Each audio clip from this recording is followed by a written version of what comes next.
Welcome to our third session, Observation of Mind and Thought. In the first session, we discussed the correct breathing, which is the most important thing. In the next session, we discussed observation of breath, which is relaxing, giving a sense of peace and calm. It is a mental break from the worries of the day. It reduces stress. In this session, we are going to take it one step further. This session will be a little bit different, as it will be focused more on talking rather than practicing.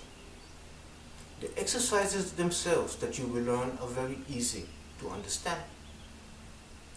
But in order to practice them successfully, you need to know how they work.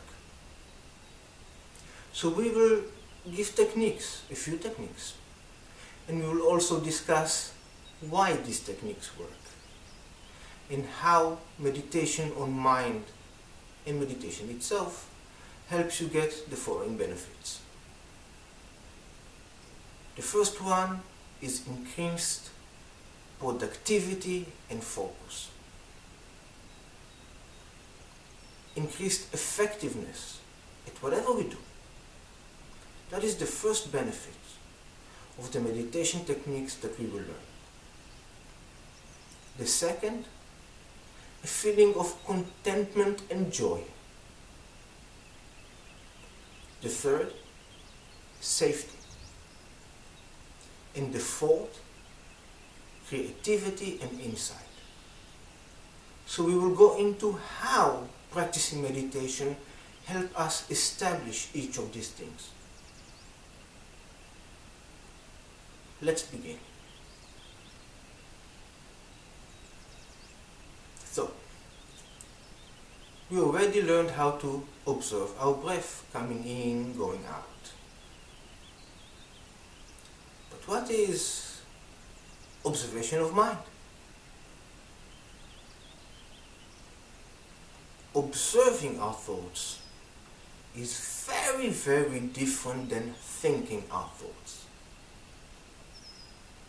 When we think our thoughts, we are involved in them, engaged in them.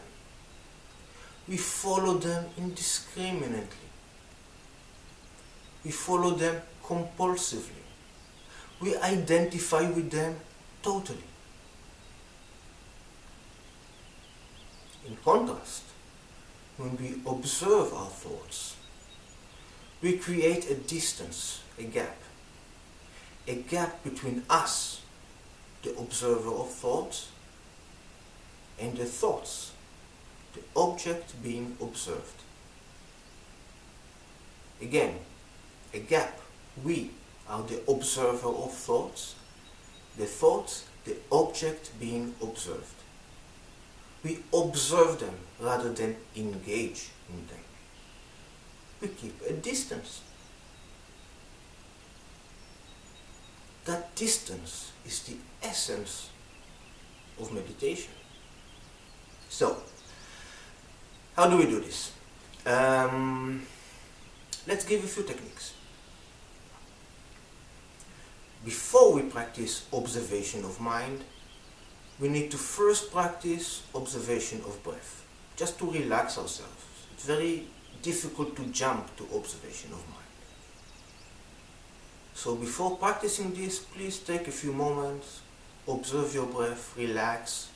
The easiest way to do it is using the in-out technique. Inwardly say in when you inhale, and say inwardly out when you exhale. And then proceed with the following techniques. The first one is very simple. As we sit to meditate, we sit down, we close our eyes. We imagine a screen in front of us. Television screen, computer screen, maybe these floating science fiction types of screens. And as we think our thoughts, alertly, diligently, For every thought we have, we project it on the screen in letter form, as letters that we can read mentally. And we observe our thoughts with our mental eye by looking at that screen, observing the words that are displayed on it. For example, if I'm thinking my back hurts, then that is what I will visualize on that screen. And I will put my entire attention on the screen. That is technique number 1. The second technique is called labeling. In this technique, when we observe our thoughts, we label them for what they are. Thinking about the past, thinking about the future, thinking about some task you need to do, thinking about things you experience in your body like pain, discomfort, hunger. Each of these things, each of the things that appear in your mind can be labeled. They are something. What is it? Just label. In the beginning it will be difficult to find the right labels, but with a little bit of practice you will find a good set of labels that very easily allows you to do this. And this will become an effortless practice. So, as you observe your mind, as you observe your thoughts, label them and let them go. Simply observe. Become the objective observer of the thoughts. Create a distance between you, the observer, and the thought, the object being observed. Between you, the knower, and the thought, the thing being known. Between you, the experiencer, and the thought, the thing that is being experienced. Labeling is a highly effective technique which is widely used. And therefore we should take it one step, maybe not further, but another technique of labeling. And that is, when we sit down and look at our thoughts, we label them as repetitive or original. Repetitive thoughts are thoughts we had before already. Repetitive thoughts, new thoughts. We never had them before. Very easy classification and very insightful. We will let us later discuss the implication of this. But for now I would like to offer another technique. Another technique of labeling. We label our thoughts as thinking negatively, neutrally, or positively. Negative thoughts. This is a terrible day, my back hurts, this is boring, I wish I was doing something else. Positive thoughts. This is fantastic, I like this so much, what a wonderful day, etc. And neutral thoughts. I need to take the dog for a walk, for example. Or I never noticed that something looks like it does. So for every thought, label it positive, negative, or neutral. Pay specific attention to thoughts concerning yourself. How do you think about yourself internally?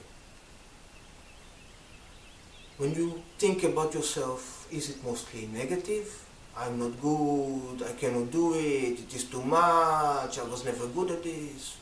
Or is it very positive? This is easy, I can manage, it's very simple. So already some techniques have been given, and they are very easy to understand, not so easy to practice. So now we will take the time to examine how we practice and why we practice. So first, what can we experience when we try to observe our mind? What each and every one of you would experience, especially in the beginning, is the following. We sit down, happily that we are meditating, taking care of our well-being, very good. We try to focus our attention on the mind using any technique. Almost immediately we get distracted. After some time, suddenly, we realize, oh, I have been distracted. Then patiently and persistently we put our attention back to what we were observing. Almost immediately we get distracted again. After some time we realize this. Patiently and persistently we put our attention back on the object, and so on and so on and so on throughout our session. The only thing that we need to take care of is to put our attention back as soon as we realize that we get distracted. If we do this, guaranteed, 100%, without exception, without fail, two things will happen. One, the length of time in which we are that passes until we are distracted becomes longer. And the second, it takes us shorter amounts of time to realize that we have been distracted and put our attention back on the object. So that is the only thing that we are practicing here. We are practicing to recognize the moment of distraction, and as soon as we did, to bring our attention back. That is the practice, that is the effort. And expect quite a lot, because it's our nature of our minds to distract, and we have never practiced. We have never trained ourselves to realize this. Therefore, in the beginning, we get distracted all the time. This is why we practice. So why put this effort in observing your mind, getting distracted, putting your mind back on it? What is the point of this?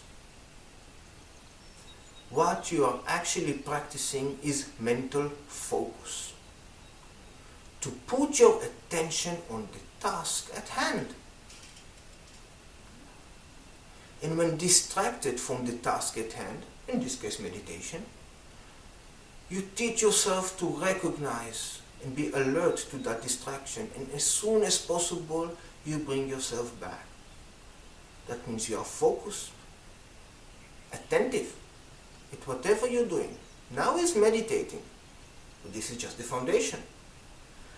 The same skill, mental skill of maintaining mental focus and learning to recognize these moments of distraction sooner and sooner.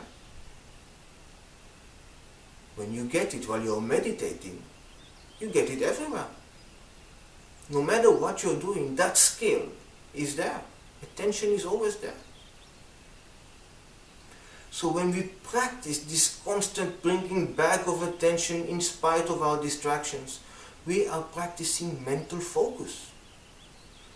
And when we are doing something focused and attentive, we do it effective and productive. And so when we are training ourselves to do this exercise, actually what we are training ourselves is to have a productive, effective mindset that makes sure that the task at hand is done well. We don't have to repeat it. We don't have to do it again. It's done well. And the task at hand can be a work task, but it can be anything. Anything that we put our attention on it and focus on it will be done better. So that is the first gain, mental focus leading to productivity and effectivity. Now we go to the second one. Just as good. Joy and contentment. Whenever we are in our minds totally focused on what we are doing, we are not elsewhere. Not being elsewhere means by definition that we are content. Let us examine it. There are two options here. Either we would like to be somewhere else, and we are thinking about being somewhere else, or not. When we are thinking, doing something, while in our mind we are somewhere else, we are discontent. We are not happy where we are. If that doesn't happen, by default, the other option is feeling content. There is no neutral. Either we are content or you are discontent. If you're not happy being where you are discontent. If you are happy being where you are content. How can you be not happy where you are and not happy being somewhere else? Then you are not happy at all. Then you are not happy to be alive. Hopefully we are happy to be alive. So for people who are happy to be alive, there is no neutral here. Whenever your mind is not elsewhere, you are content. And this contentment brings joy. We all experience that in the mental state known as the flow, when we are engaged in activities and we encounter a very productive, effective, joyful state of doing something. That state of flow is very much sought after, because we are very productive and happy at the same time. This state of flow is nothing but a meditative state that happens to you as what you're doing is so interesting, so engaging, that you, one, put your entire attention on it, and therefore very productive and effective. Second, you are very alert to distractions. If you are in the state of flow and somebody will distract you, you will feel it immediately. It is very unpleasant. Whoa! If you are focused on something and then somebody calls your name, you go like, whoa! You immediately notice distractions. Are not happy with these distractions, and you tend to immediately go back to your object or to the task at hand despite these distractions. Because of that, because you do not want to be distracted, you are happy where you are. Yes, you don't want to be distracted. You are happy where you are. Being happy where you are creates a sense of contentment and joy. So this sense of flow is something that we all experience and are familiar with, but it happens to us. Just like that. It's something that happens to us. We are passive. We experience that state. What we are learning now with this constant bringing back the focus on the breath, focus on your mind, bring it back whenever it wanders. We are learning to induce the same mental state of the flow even when things are not interesting. How? Well, consider that if we can do this while we are sitting down here, just sitting with our eyes closed, that is pretty much the most boring and interesting thing that we can ever do in our life. Just sit there, do nothing.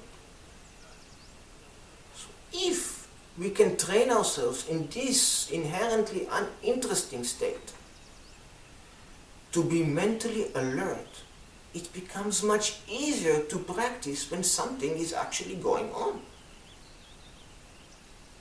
For example, suppose you are attending a presentation and you are distracted because something is on your mind. It is very important that you attend this presentation and understand what is being presented. And yet, you find yourself constantly distracted. If you are trained, you will be able to, one, put more attention on the presentation so that you are less distracted. And second, when you are distracted, you will realize it sooner and sooner. Depends how much you practice. and will be able to bring your attention back. As a result, you'll become more focused. You will actually get what is being presented rather than wasting your time.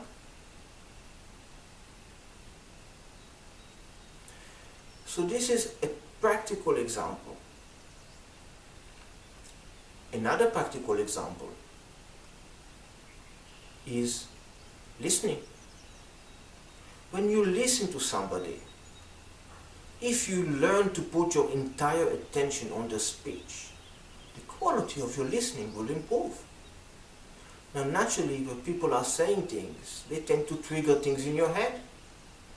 So as people are speaking, sometimes you, while they are speaking, are a bit elsewhere in your mind, thinking about what they said, formulating an answer, are distracted.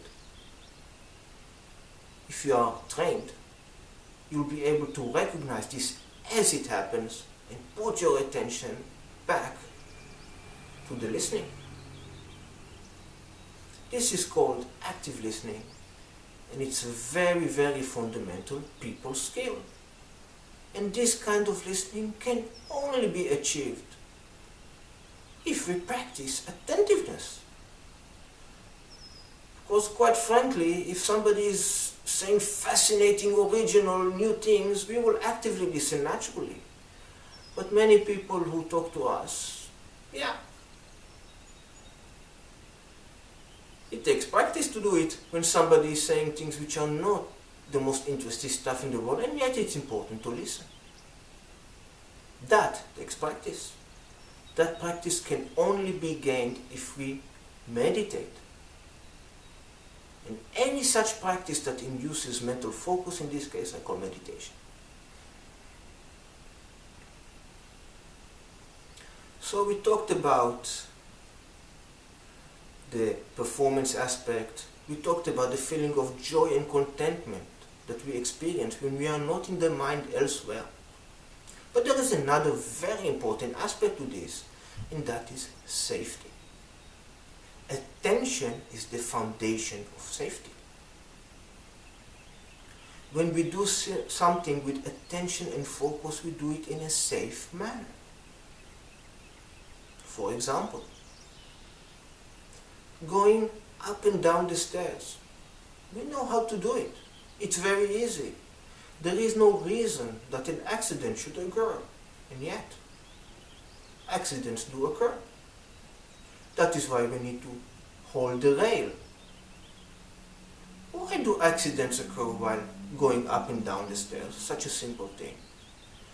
Because we do it while we are distracted. As we go up and down the stairs, our mind is elsewhere. Our attention is not focused on the task at hand.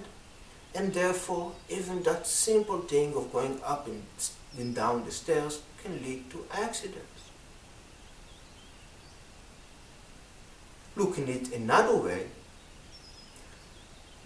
a circus performance is nothing but a huge, potentially fatal accident about to happen any given moment, only prevented by the skill, attent and focus of the performer. Without the total attention and focus, they will not be able to hold the accident. They will fall from the rope, the balls will crash down, etc. So we see that when we put our entire attention and focus on something, do it with full awareness, we do it safely. Any person who got into the road and got run over by a vehicle was not paying attention. Any traffic accident happened because someone was not paying attention. And if you are paying attention, then you can drive very dangerously, like car drivers in Formula 1 cars. Formula 1 race is also a fatal, deadly accident waiting to happen at any moment, only prevented by the total attention and focus of the drivers. If they lose their focus for but a brief moment in time, the speed in which they are moving implies that in this brief moment of time they have moved quite much. Many things can happen. An accident.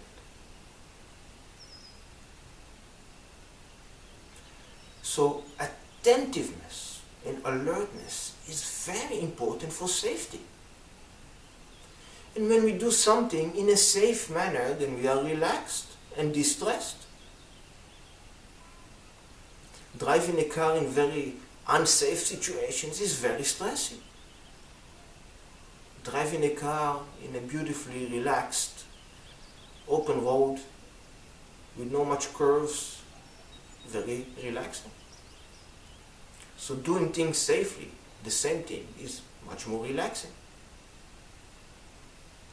So we covered mental focus, productivity, effectiveness, joy and contentment, because we are not elsewhere. Safety, bringing with it again a sense of relaxation and less tension. And finally, creativity and insight.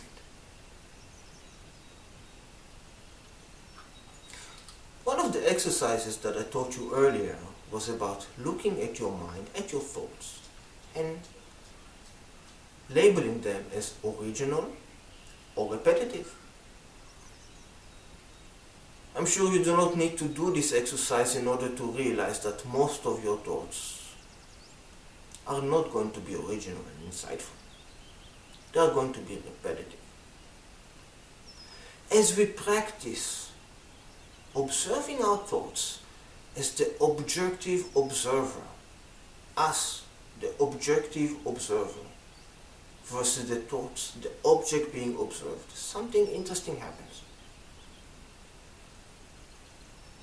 Our normal, repetitive thoughts will come less often, as we are aware of their nature, of their repetitive, non-original, non-insightful nature. That awareness brings with it a diminishing in the frequency of these overall repetitive thoughts. This creates a mental vacuum, and it is the nature of vacuums to fill, and therefore you will experience more and more original thoughts, new thoughts. New thoughts are by definition insightful and creative. So, this concludes the section on observations of mind.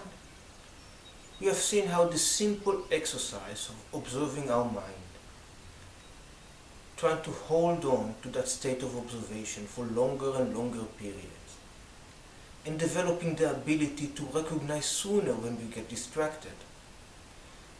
This skill has far-reaching benefits with regarding to mental focus, being in the here and now, doing things safely and awarely.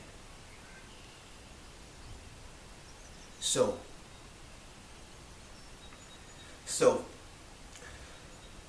this concludes the third session, observation of mind and thoughts.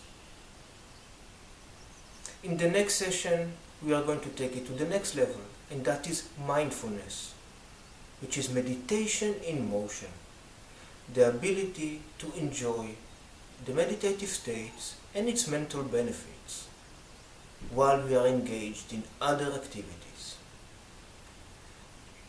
I hope you enjoyed this one, and I look forward to the next session. Bye bye.